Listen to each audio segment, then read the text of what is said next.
चैत्र पूर्णिमा वर्ष 2024 में कब मनाई जाएगी?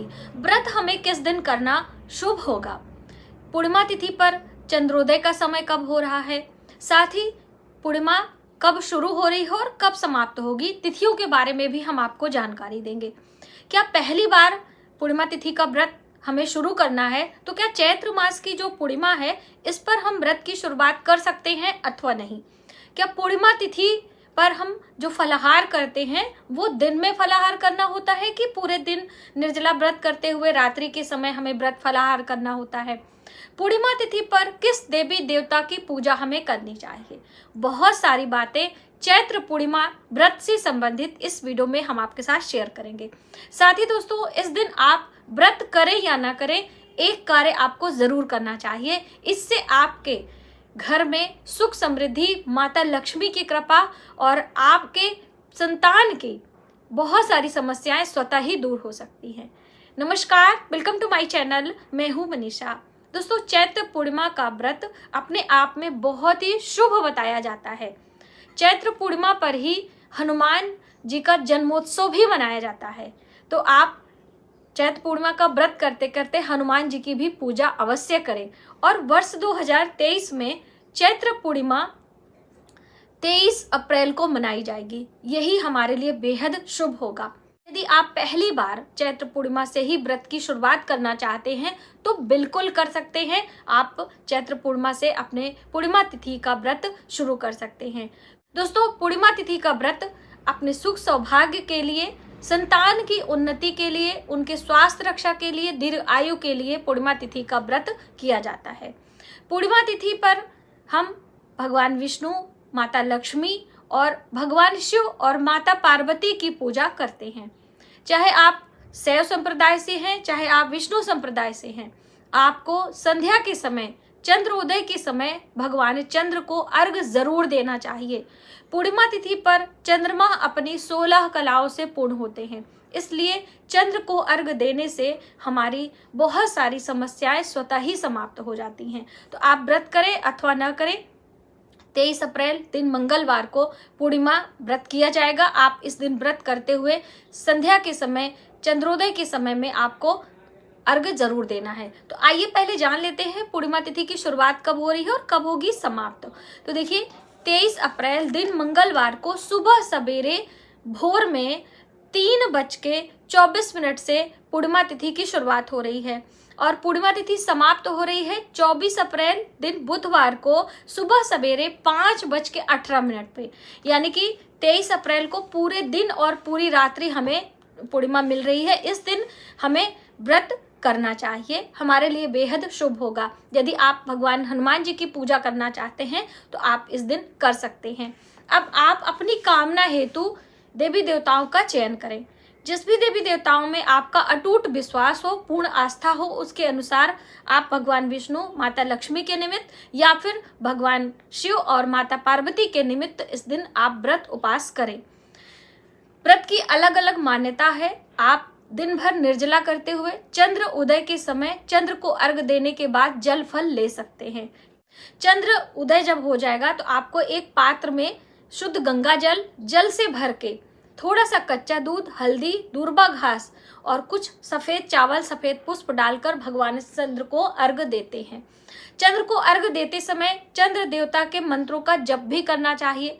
तो चंद्र देव के कौन से मंत्र हैं?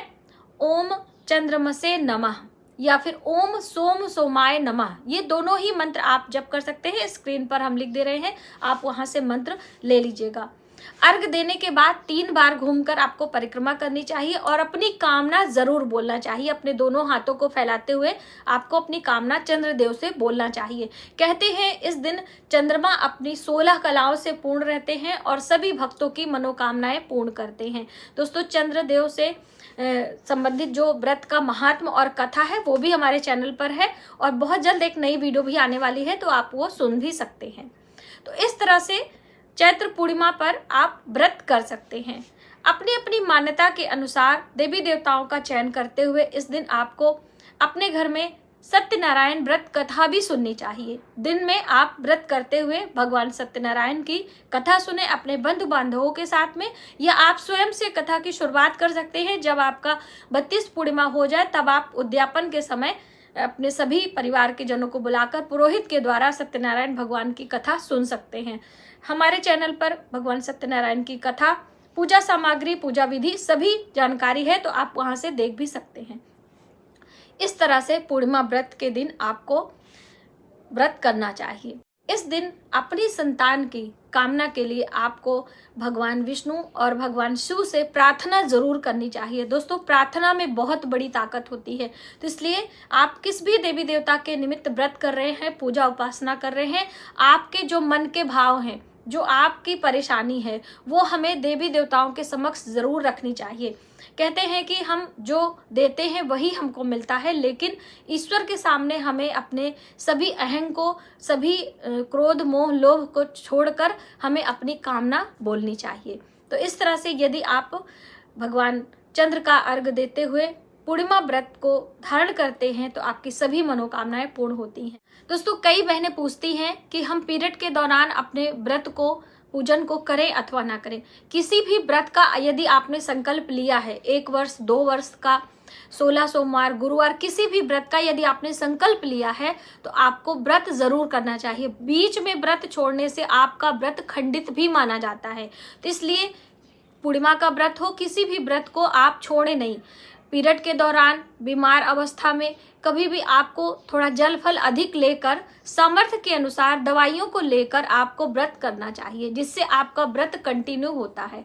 अब व्रत का उद्यापन कब करना है? बहुत सारे लोग, जैसे कि मान लीजिए आपने 32 पूर्णिमा का व्रत संकल्प लिया है, अब आपका 32 पूर्णिमा होगा तो क्या हम 32वें पे करेंगे या 33वें पे करेंगे?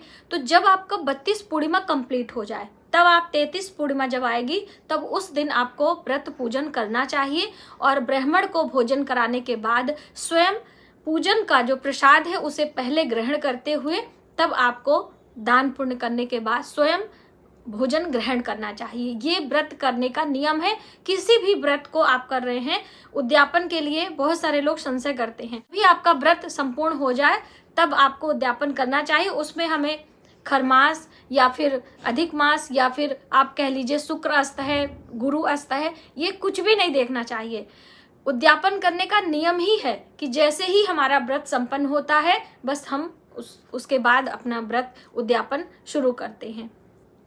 उद्यापन पे आपको पुरोहित को कुछ विशेष सामग्री अवश्य दान करनी चाहिए। जिस भी व्रत का उद्यापन आप कर रहे हैं उस ग्रह से संबंधित चीजें, जैसे कि पूर्णिमा व्रत का आपको उद्यापन करना है तो चंद्रदेव से संबंधित, जैसे कि सफेद रेशमी वस्त्र, चावल, सफेद पुष्प, सफेद चंदन, कच्चा दूध और चांदी, अगर हो सके तो आप चांदी भी ले सकते हैं, या फिर दूध से बनी चीजें भी, मिठाई वगैरह भी लेकर एक सफेद रेशमी कपड़े में बांधकर और पूजा उपासना के बाद ये सारी चीजें आपको किसी भी आपके घर के आसपास का मंदिर है वहां पर आप दान कर सकते हैं।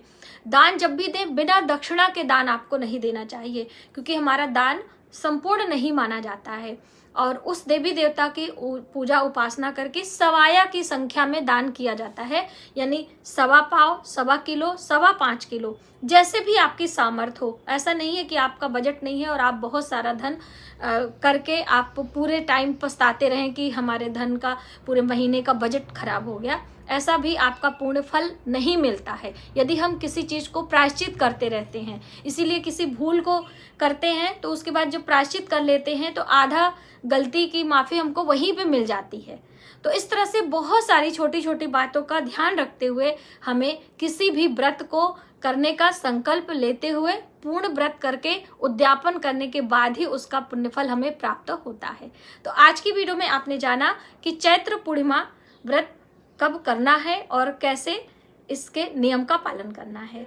आज की वीडियो में बस इतना ही। यदि हमारी जानकारी आपको थोड़ी सी भी हेल्पफुल लगे तो प्लीज वीडियो को ज्यादा से ज्यादा लोगों में शेयर करें और आने वाले वीडियो के लिए सब्सक्राइब जरूर करें। मिलते हैं एक नई जानकारी के साथ नए वीडियो में। तब तक आप अपना और अपने परिवार का ख्याल रखें। जय माता दी।